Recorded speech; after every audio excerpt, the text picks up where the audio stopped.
Bienvenidos amantes de los clásicos y nostálgicos del asfalto. Hoy nos embarcamos en un viaje en el tiempo, a una década vibrante, llena de cambios y un espíritu inconfundible. Hablamos por supuesto de los años 80, y nuestro protagonista no es otro que un verdadero ícono sobre ruedas, un compañero fiel que marcó a generaciones y que, en esa década en particular, vivió una época dorada, especialmente aquí en México, el inigualable Volkswagen Bocho.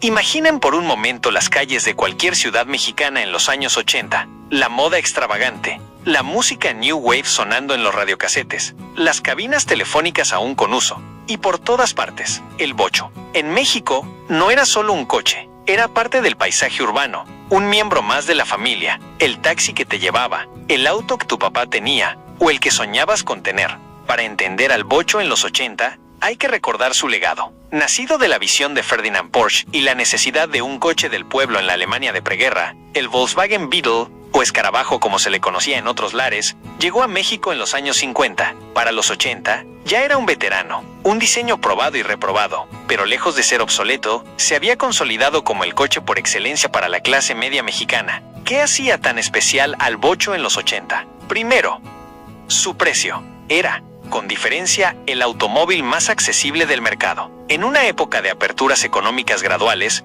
pero aún con barreras a la importación, y un poder adquisitivo que buscaba la eficiencia, el Bocho ofrecía la mejor relación costo-beneficio. Era el auto para iniciar una familia, el primer coche para un joven recién egresado, o la inversión segura para un pequeño comerciante. Su motor refrigerado por aire, ruidoso pero fiel, era una maravilla de la simplicidad. No necesitaba anticongelante, y su mantenimiento era sorprendentemente barato. Un mecánico de Bocho se encontraba en cada esquina, y las refacciones, ni hablar, abundaban y eran económicas. Esto lo hacía ideal para el ajetreo diario, para las calles a veces maltrechas de nuestras ciudades, y para las largas distancias en carretera. Era, en esencia, un tanque, resistente, aguantador, y siempre dispuesto a seguir adelante. Piensen en la versatilidad del Bocho. No importaba si eras un estudiante universitario cargando sus libros, una ama de casa haciendo las compras en el mercado, un taxista dando vueltas por la ciudad, o una familia numerosa que se apiñaba para ir de día de campo. El Bocho, de alguna manera, se adaptaba a todo. Se decía que le cabía de todo. Y aunque a veces parecía un número de circo ver cuántas personas podían entrar en uno, la realidad es que el ingenio mexicano siempre encontraba la manera de sacarle el máximo provecho. Los años 80 también trajeron algunas evoluciones al Bocho, aunque sutiles. Se hicieron ajustes en los interiores, buscando un poco más de confort. Los tableros se modernizaron ligeramente, los asientos quizás ofrecieron un mejor mullido, pero la esencia, la silueta inconfundible, el sonido del motor trasero, todo eso permaneció intacto. Era un símbolo de consistencia en un mundo que cambiaba rápidamente. Una de las características más entrañables del Bocho en los 80 era su naturaleza, hágalo usted mismo. Era el auto perfecto para aprender de mecánica básica. El cofre delantero, que en realidad albergaba el tanque de gasolina y la llanta de refacción, era un buen lugar para revisar niveles. El motor trasero, accesible levantando la tapa, invitaba a los más curiosos a meterle mano. Un desarmador, una llave inglesa y un poco de maña eran suficientes para solucionar muchos problemas menores. Esto generó una comunidad de bocheros que compartían consejos, se ayudaban mutuamente y sentían un orgullo genuino por sus máquinas. Y hablemos de su personalidad. El Bocho no era solo un medio de transporte. Tenía carácter. Cada Bocho parecía tener su propia historia, sus propias anécdotas. Veíamos Bochos impecables, recién salidos de la agencia, y Bochos con décadas de servicio, con la pintura desgastada por el sol y la historia grabada en cada abolladura. Pero todos ellos tenían un denominador común, la capacidad de despertar una sonrisa. Durante los 80, el Bocho también fue protagonista de innumerables historias familiares. ¿Quién no recuerda los viajes de vacaciones apretados en el Bocho, con el equipaje amarrado al techo, o las escapadas de fin de semana a la casa de los abuelos? Para muchos, el Bocho era el telón de fondo de los recuerdos más preciados de su infancia y juventud. Era el auto que los llevó a su primer día de clases, el que esperaron pacientemente a que sus padres los recogieran, o el que los vio crecer detrás de la ventana. A pesar de su antigüedad en el diseño, el Bocho era sorprendentemente adaptable. Se le veía con frecuencia modificado, personalizado, desde los que lo tuneaban con rines deportivos y potentes equipos de sonido, a la usanza de los 80, claro. hasta los que lo convertían en vehículos de carga improvisados, o incluso en curiosos coches para carreras de resistencia amateur. Su robustez y la facilidad de encontrar piezas lo hacían un lienzo perfecto para la creatividad automotriz. En México, la planta de Volkswagen en Puebla era el epicentro de la producción del bocho para gran parte del continente. Esto significaba que, a diferencia de otros países donde el escarabajo ya había dejado de producirse, aquí en México la línea de ensamble seguía a todo vapor. Para los 80, México era prácticamente el último bastión de la producción masiva del bocho, convirtiéndonos en guardianes de su legado. Pero los 80 no solo fueron alegría para el bocho. La década también trajo desafíos. La economía mexicana atravesó periodos difíciles, con inflaciones y devaluaciones que afectaban el poder adquisitivo. Sin embargo, paradójicamente, esto a menudo reforzaba la posición del bocho. Cuando el dinero escaseaba, la gente buscaba lo seguro, lo económico, lo que rendía frutos. Y el bocho encajaba perfectamente en esa descripción. Era la opción inteligente en tiempos de incertidumbre. A medida que los años 80 avanzaban hacia su final, el bocho seguía siendo un pilar, aunque nuevas marcas y modelos empezaban a asomarse en el horizonte. Ofreciendo diseños más aerodinámicos y tecnologías más avanzadas, el bocho conservaba su nicho. Su simplicidad se convirtió en su mayor fortaleza frente a la creciente complejidad de los autos modernos. Era un recordatorio constante de que a veces, lo más sencillo es lo más confiable. Fue en esta década donde el bocho se consolidó definitivamente como un objeto de culto. No era solo un coche, era una experiencia. Subirse a un bocho era entrar en un universo particular, con el sonido característico de su motor, el tacto del volante delgado, el peculiar sistema de calefacción que a veces funcionaba y a veces no. Era un auto que se manejaba con el corazón tanto como con las manos. Hoy, casi 40 años después, los bochos de los 80 son verdaderas cápsulas del tiempo. Ver uno en la calle nos transporta de inmediato a esa época. Nos recuerda una forma de vida, una actitud, una etapa de la historia de México donde lo práctico y lo confiable reinaban. El bocho de los 80 no fue solo un automóvil, fue un fenómeno social, un compañero de aventuras, un testigo silencioso de innumerables momentos. Fue el coche que nos enseñó que la belleza está en la simplicidad, que la durabilidad es más importante que la extravagancia, y que a veces lo más humilde puede convertirse en lo más querido. Y así, mientras el sol se ponía sobre las carreteras mexicanas de los años 80, el bocho seguía su marcha, imparable, dejando tras de sí un rastro de recuerdos y una huella imborrable en el corazón de un país que lo adoptó como propio. Gracias por acompañarnos en este viaje por la memoria. Hasta la próxima.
El Volkswagen Golf MK1, también conocido como Golf A1, o en algunos mercados como Volkswagen Rabbit, Estados Unidos y Canadá, o Volkswagen Caribe, México, es un automóvil que marcó un antes y un después en la historia de Volkswagen y de la industria automotriz en general. Orígenes y desarrollo.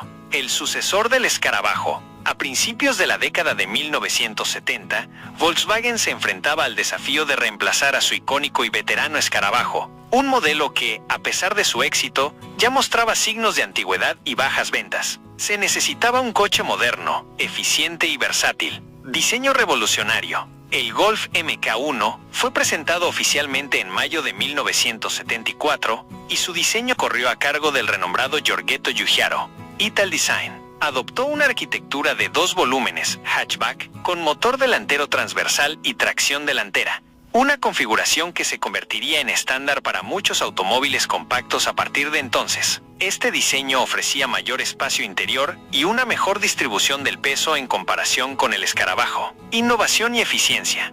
A diferencia del escarabajo con motor trasero refrigerado por aire, el Golf MK1 introdujo motores de 4 cilindros en línea refrigerados por agua, que ofrecían mayor eficiencia y rendimiento. Modelos y variantes. Lanzamiento inicial.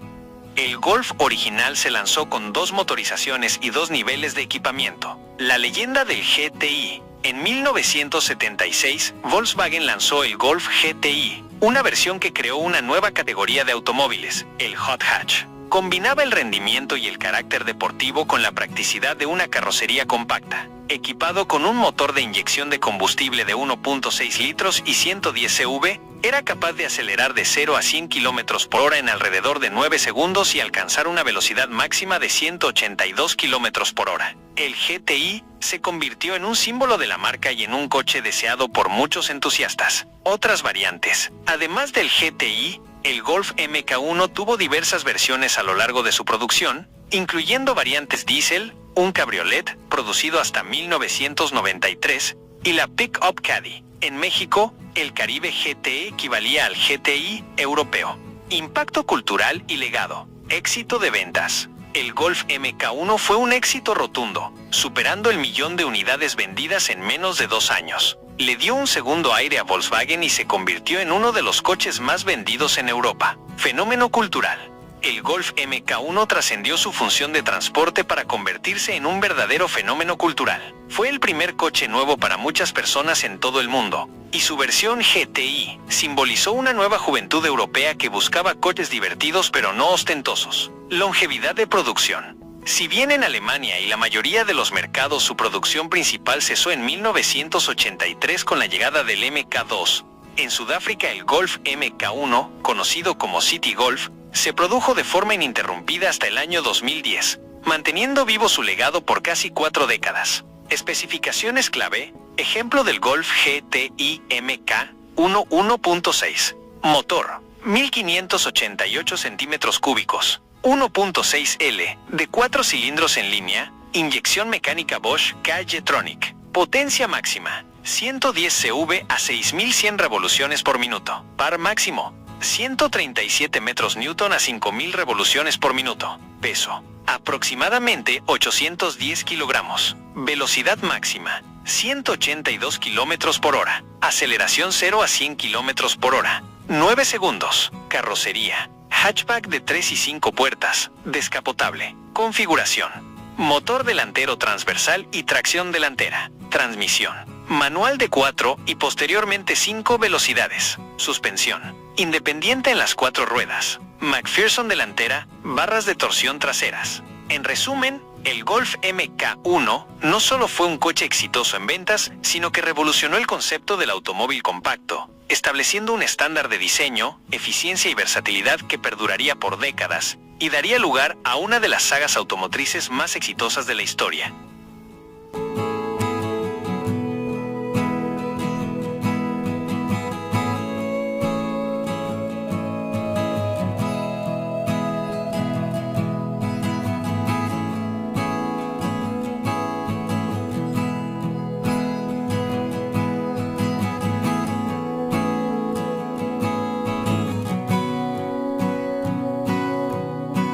La Volkswagen Combi, conocida también como Transporter, Bully o simplemente Bus en varios países, es uno de los vehículos más icónicos y reconocibles de la historia automotriz. Su versatilidad y diseño la convirtieron en un símbolo de libertad, aventura y contracultura, especialmente en los años 60. Aquí te presento un resumen de su historia, orígenes e inicio. 1947 a 1950. Inspiración en un Plattenwagen. La idea de la combi surgió en 1947, cuando el empresario holandés Ben Pon, importador de Volkswagen, vio un sencillo vehículo de carga tipo plataforma, Plattenwagen, que los trabajadores de la fábrica de Volkswagen en Wolfsburgo usaban para transportar materiales. Dibujó un boceto en su libreta que serviría como base para el futuro vehículo. Nacimiento de la T1. Tras la aprobación de la idea, el proyecto se puso en marcha, y la producción de la primera generación, la Volkswagen Tipo 2 más tarde conocida como T1, comenzó el 8 de marzo de 1950. Características iniciales. La T1 Estaba impulsada por un motor boxer de 4 cilindros refrigerado por aire,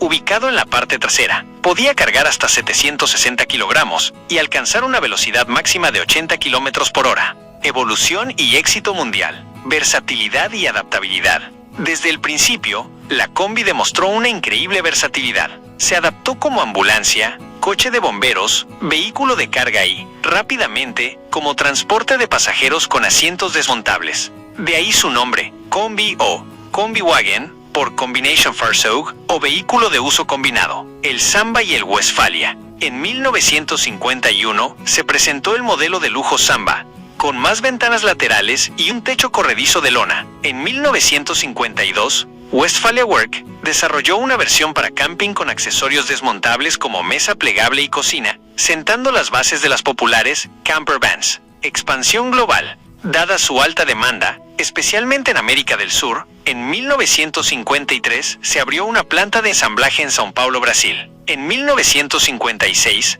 otra fábrica en Sudáfrica. Generaciones sucesivas. T1 1950 a 1967. La original, con su icónico parabrisas dividido, Splitty, y diseño frontal en V, fue un símbolo de libertad y aventura. T2 1967 a 1979.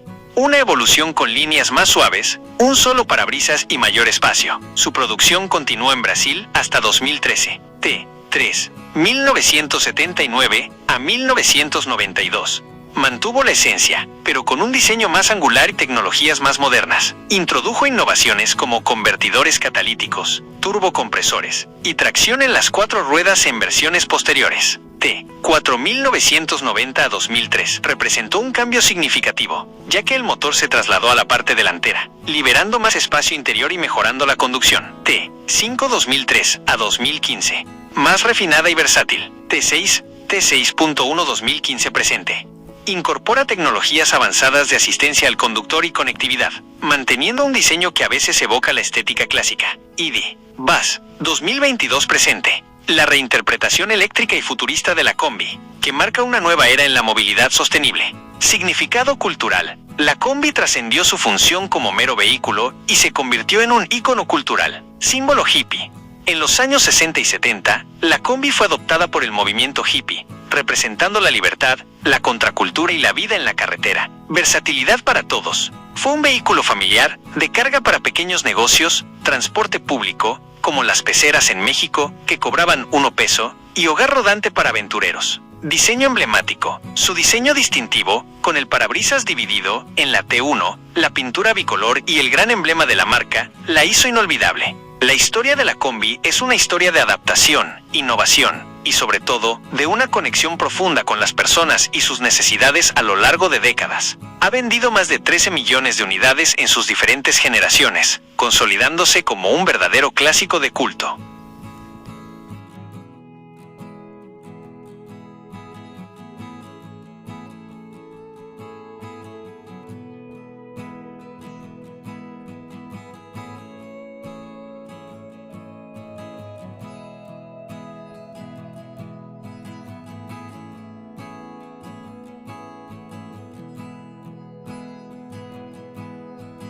El Volkswagen Jetta es un automóvil de gran relevancia para la marca alemana, especialmente en mercados como el de América del Norte y México. Su historia se remonta a 1979 y ha pasado por 7 generaciones, adaptándose y evolucionando para satisfacer las necesidades de los consumidores. Aquí te presento un resumen de su historia y evolución por generaciones. Orígenes y concepto. Primera generación, MK1A1, 1979 a 1984. Nacimiento. El Jetta fue introducido en 1979 como una variante sedán del popular Volkswagen Golf, conocido como Caribe en México. Su objetivo principal era satisfacer la demanda de sedanes en mercados como el estadounidense, donde eran más aceptados que los hatchbacks. Nombre. El nombre Jetta hace referencia a Jetstream, corriente de chorro, en honor a este fenómeno natural del Océano Atlántico. Características. Se caracterizó por ser un coche lujoso para su época, disponible en versiones de 2 y 4 puertas. En México, esta primera generación se comercializó como Atlántica. Segunda generación, MK2 Pride Damian A2, 1985 a 1991 en Europa, hasta 2013 en China. Crecimiento y aerodinámica. Este modelo fue más grande y aerodinámico que su predecesor, marcando el paso de un automóvil subcompacto a uno compacto. Globalización.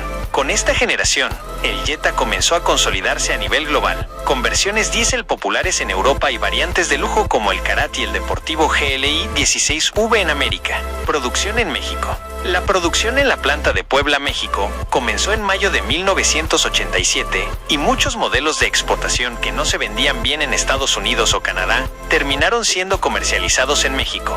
Tercera generación. MK3A3, 1992 a 1999. Cambio de nombre. En Europa, esta generación se conoció como Vento. En algunos mercados de Sudamérica también se le denominó Vento debido a que la pronunciación fonética de Jetta, significaba mala suerte en esos países. En España, también cambió de nombre a Vento porque Jetta es la cara del cerdo y en lenguaje vulgar, cara dura. Diseño. Se eliminaron las versiones de 2 puertas. Motores. Destacó por la llegada de motores más potentes, incluyendo el famoso VR6 de 2.8 litros. Cuarta generación, MK4A4, 1999 a 2005 y Jetta clásico hasta 2015 en México. Nombre Bora. En muchos mercados, incluyendo México, inicialmente, Sudamérica y España, esta generación fue conocida como Bora. En México, debido a la continuidad de su producción y ventas, cuando llegó la sexta generación, la cuarta generación pasó a llamarse Jetta Clásico. Popularidad. Fue una de las generaciones más exitosas y se caracterizó por la introducción de nuevos motores, mejoras en aerodinámica y seguridad, ABS y airbags de serie. Versiones. Contó con versiones como el Jetta Europa, GL Comfort y Trendline. Quinta generación, MK5A5, 2005 a 2010. Retorno al nombre Jetta. Esta generación recuperó el nombre Jetta en la mayoría de los mercados. Rediseño. Presentó un rediseño significativo tanto en el interior como en el exterior, y mejoras en su sistema eléctrico. Plataforma. Utilizó la plataforma PQ35. Compartida con otros vehículos de Volkswagen. Sexta generación, MK6A6, 2010 a 2018. Separación del Golf. Esta generación marcó un punto de inflexión al utilizar un chasis y una distancia entre ejes diferentes, lo que lo separó completamente del Golf en términos de similitudes. Producción en México. La planta de Puebla tuvo un papel fundamental en la producción global de esta generación. Jetta Bicentenario. En México, se lanzó una edición especial para conmemorar el bicentenario de la independencia de México. Séptima generación, MK7A7, 2018 actualidad. Diseño moderno. Presentada en el Salón Internacional del Automóvil de Norteamérica, NAIAS, en 2018, es la generación más grande hasta la fecha, ofreciendo mayor espacio y confort interior. Tecnología y seguridad.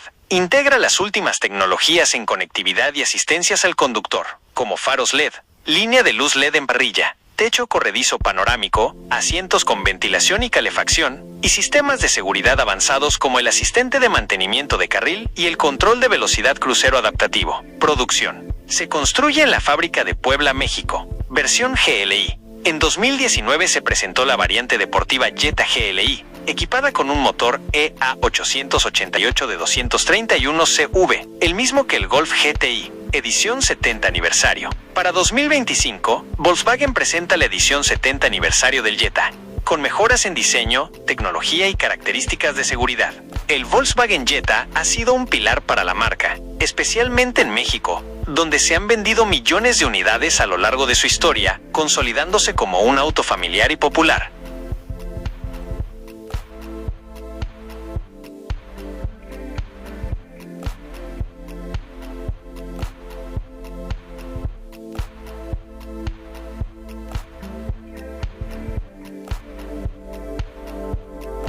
El ronroneo de un nuevo comienzo, la era del Jetta MK3. El Jetta MK3, para muchos no fue solo un coche.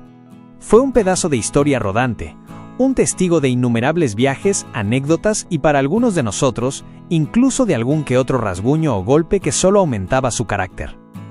Pero antes de que esos Jettas salieran a la carretera, antes de que se convirtieran en el icónico sedán que conocemos, hubo un periodo de intensa creación, de sueños de ingeniería y de manos laboriosas que les dieron vida. Cierra los ojos por un momento e imagínate transportado a principios de los años 90. Los primeros trazos, del papel al prototipo. La historia de la construcción del Jetta Mk3 no comenzó en una ruidosa línea de montaje, sino en las silenciosas salas de diseño y las bulliciosas oficinas de ingeniería en Wolfsburg, Alemania. Era una época de transiciones, donde la rigidez de los años 80 empezaba a ceder el paso a líneas más suaves y aerodinámicas. El desafío era monumental: cómo mejorar el exitoso Jetta Mk2 sin perder su esencia de robustez y fiabilidad que tanto apreciaban sus dueños. Los diseñadores se inclinaban sobre tableros de dibujo, bocetando formas que parecían fluir con el viento. Se hablaba de optimizar la aerodinámica para mejorar el consumo de combustible, de integrar nuevas tecnologías en el habitáculo y, sobre todo, de ofrecer una sensación de mayor refinamiento y seguridad. Recuerdo las historias de ingenieros que discutían acaloradamente sobre la mejor manera de integrar los nuevos sistemas de seguridad, como el ABS, que por aquel entonces era una característica relativamente nueva y emocionante. Cada curva, cada ángulo era analizado y debatido hasta el cansancio. No era solo estética, era funcionalidad, seguridad y una promesa de futuro. Luego venía la fase de los prototipos. Esos coches envueltos en camuflaje que veíamos en las revistas, o si teníamos suerte, fugazmente por las autopistas alemanas, eran el resultado de meses, incluso años, de trabajo minucioso. Se construían a mano, pieza por pieza, con una precisión casi artesanal. Eran sometidos a pruebas extremas, fríos árticos, calores desérticos, pistas de prueba con baches interminables y velocidades vertiginosas. Se buscaba cada punto débil, cada imperfección, antes de que el coche estuviera listo para la producción en masa. Era un proceso de refinamiento constante, una búsqueda incansable de la perfección. El corazón de la bestia, la ingeniería en acción. Pero el Jetta no era solo una silueta bonita, era una maravilla de la ingeniería. Bajo esa carrocería se escondía una nueva plataforma, diseñada para ser más rígida y segura. Los ingenieros se rompían la cabeza para encontrar el equilibrio perfecto entre confort de marcha y agilidad en curvas. Se experimentaba con diferentes configuraciones de suspensión, con amortiguadores y resortes, buscando ese feeling Volkswagen tan característico. Los motores, los motores, eran el alma del coche. Los ingenieros de motor trabajaban sin descanso en los ruidosos bancos de pruebas, ajustando la inyección de combustible, la distribución, el encendido. Se buscaba una eficiencia sin precedentes, pero sin sacrificar la respuesta y el placer de conducir. Recuerdo haber leído sobre la emoción que generaba la introducción del motor VR6 en algunos mercados, una bestia que prometía un rendimiento emocionante y un sonido inconfundible. La idea era ofrecer una gama de motores que se adaptara a las necesidades de cada conductor, desde el económico 1.8 hasta el potente VR6. Y luego estaban las transmisiones, tanto manuales como automáticas, cada una con sus propios desafíos en términos de suavidad y durabilidad. Las fábricas de componentes trabajaban a toda máquina, produciendo millones de piezas, desde el más pequeño tornillo hasta el bloque del motor, cada una con un control de calidad riguroso. No se dejaba nada al azar. El ballet mecánico, la línea de montaje. La verdadera magia, sin embargo, ocurría en la línea de montaje. Imagina una de las enormes plantas de Volkswagen, con sus techos altos y la luz filtrándose por las ventanas superiores. El aire, denso con el olor a metal, aceite y un toque de pintura fresca. Allí, en un ballet coordinado de robots y seres humanos, el Jetta Mk3 comenzaba a tomar forma. Primero, la carrocería en blanco. Largas láminas de acero se estampaban con precisión milimétrica, luego eran soldadas por brazos robóticos que chispeaban con energía, creando el esqueleto del coche.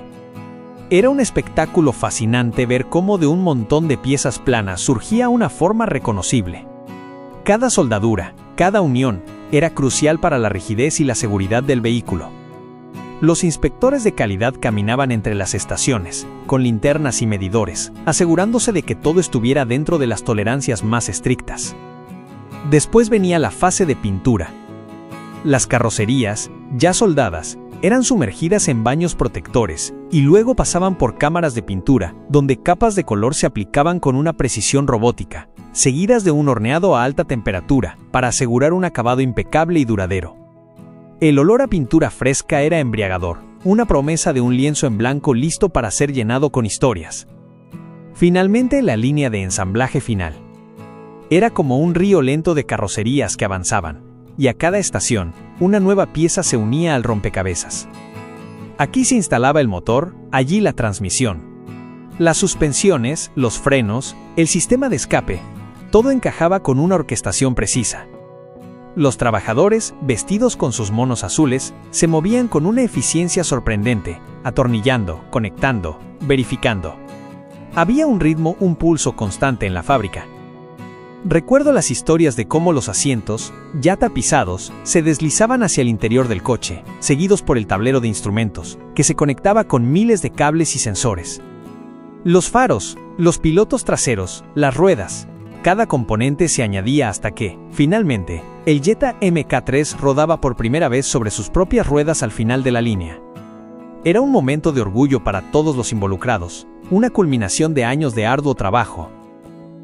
De la fábrica a la carretera, una nueva vida. Pero el viaje del Jetta no terminaba allí. Cada coche pasaba por una inspección final, una revisión meticulosa de todos sus sistemas antes de ser cargado en trenes o camiones, listo para ser enviado a concesionarios de todo el mundo. Era un momento de despedida y de un nuevo comienzo. Cuando veías uno de esos Jettas MK3 en la calle, ya no era solo un coche, era el resultado de miles de horas de diseño, ingeniería y mano de obra. Era el sudor de los trabajadores, la visión de los diseñadores y la pasión de los ingenieros, todo encapsulado en acero, plástico y vidrio. Cada crujido de la suspensión, cada sonido del motor, cada vez que cerrabas la puerta con ese sonido sólido y característico, era un eco de su origen, una pequeña muestra de la dedicación con la que fue construido. Hoy, cuando vemos un Jetta MK3, quizás ya no brille como en sus días de gloria. Puede que tenga alguna abolladura, algún arañazo, o que su pintura ya no tenga el mismo lustre. Pero para aquellos que supimos apreciar el esfuerzo detrás de su creación, cada uno de ellos es un recordatorio de una época, de un legado automotriz y de la ingeniosidad humana. Es una historia que sigue rodando, silenciosamente, en cada Jetta que aún surca las calles. Y eso, querido amigo, es algo verdaderamente nostálgico.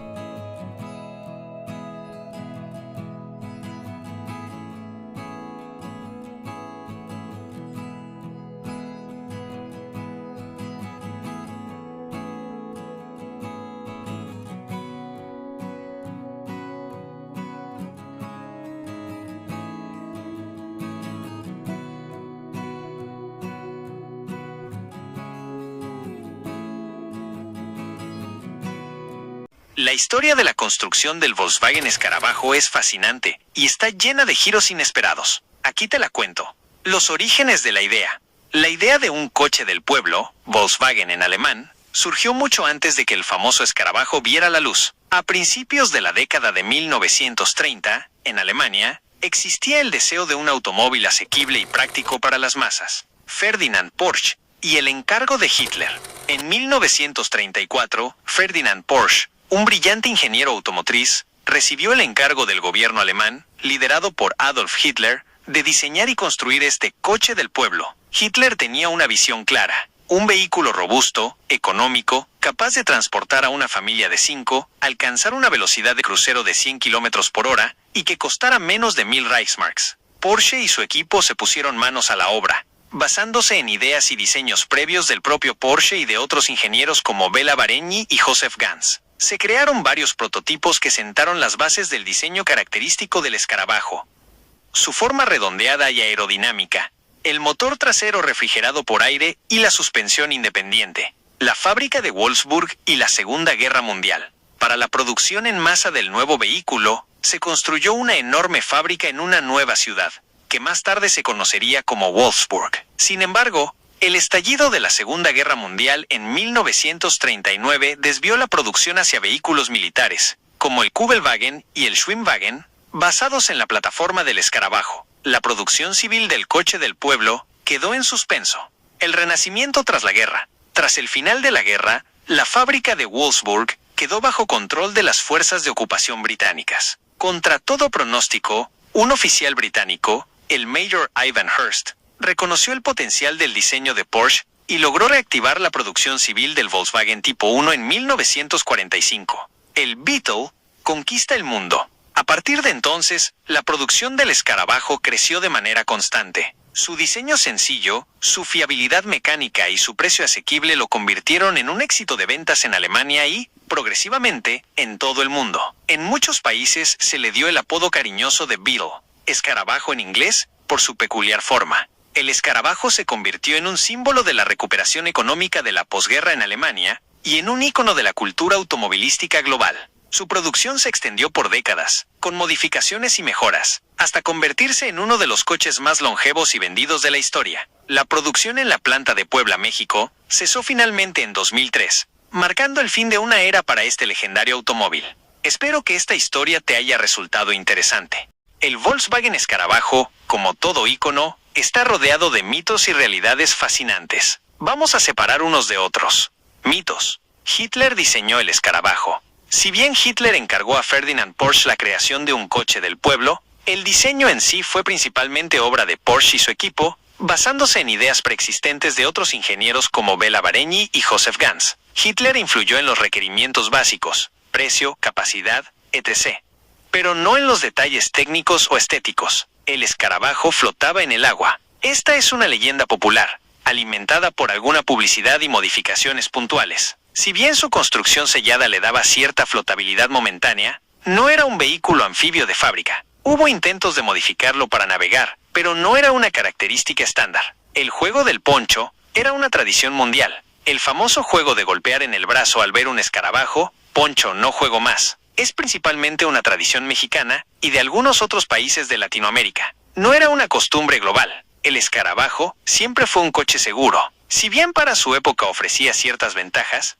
en términos de seguridad moderna el escarabajo era bastante vulnerable. Su estructura, la ubicación del depósito de gasolina y otras características lo hacían menos seguro en colisiones comparado con vehículos más recientes. Todas las refacciones del escarabajo clásico son fáciles de conseguir hoy en día. Aunque existe una gran comunidad y aún se fabrican muchas piezas, algunas refacciones originales de los modelos más antiguos pueden ser difíciles y costosas de encontrar. Realidades. Fue concebido como un coche accesible para las masas.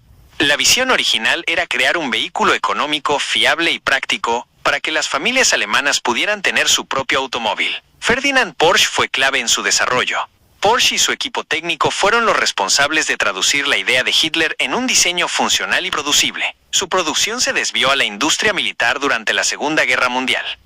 La fábrica de Wolfsburg se dedicó principalmente a la producción de vehículos militares basados en la plataforma del escarabajo durante el conflicto. Un oficial británico reactivó su producción civil tras la guerra. El mayor Ivan Hurst jugó un papel crucial al ver el potencial del coche y reiniciar su fabricación para el público. Se convirtió en un éxito de ventas mundial.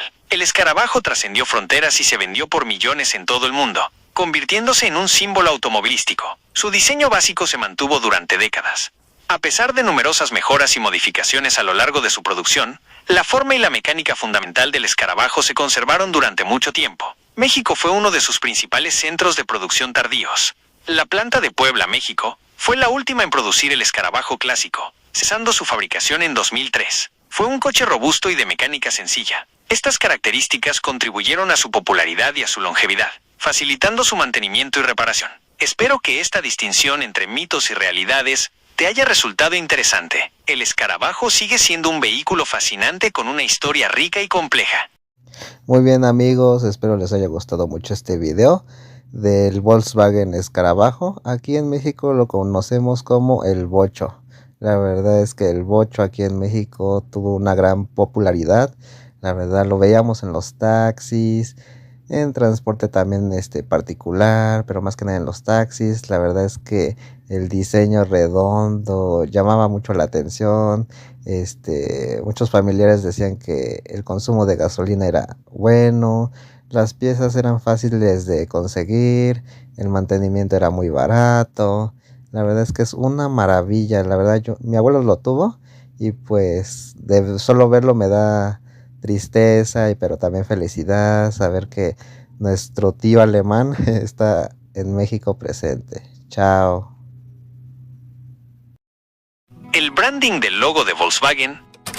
El logo de Volkswagen es uno de los más reconocibles y duraderos en la industria automotriz. Su diseño, que combina las letras V y W, ha sido un pilar fundamental en la estrategia de branding de la marca a lo largo de su historia. Desde sus inicios, el logo ha representado la confiabilidad, simplicidad y accesibilidad de los vehículos Volkswagen. La V, que significa Volks, pueblo, y la W, que significa Wagen, coche, se entrelazan para formar un monograma distintivo que evoca un sentido de unidad y propósito. A lo largo de las décadas, el logo ha experimentado ligeras evoluciones, pero siempre ha mantenido su esencia. Estos cambios han sido más bien actualizaciones sutiles para adaptarse a las tendencias de diseño y las nuevas tecnologías, como la adopción de efectos tridimensionales o un diseño más plano y minimalista en la era digital. A pesar de estas modificaciones, la forma fundamental del logo ha permanecido inalterada, lo que ha contribuido a su fuerte reconocimiento y valor de marca. El branding del logo de Volkswagen también se ha visto reforzado por su asociación con vehículos icónicos como el Beetle o la Combi, que han cimentado su imagen como una marca cercana y para todos. Además, la marca ha utilizado el logo de manera consistente en todas sus comunicaciones y productos, creando una identidad visual sólida y coherente a nivel global. En resumen, el logo de Volkswagen es mucho más que un simple emblema. Es un símbolo de la historia y los valores de la marca, que ha logrado trascender generaciones y culturas gracias a su diseño atemporal y una estrategia de branding consistente.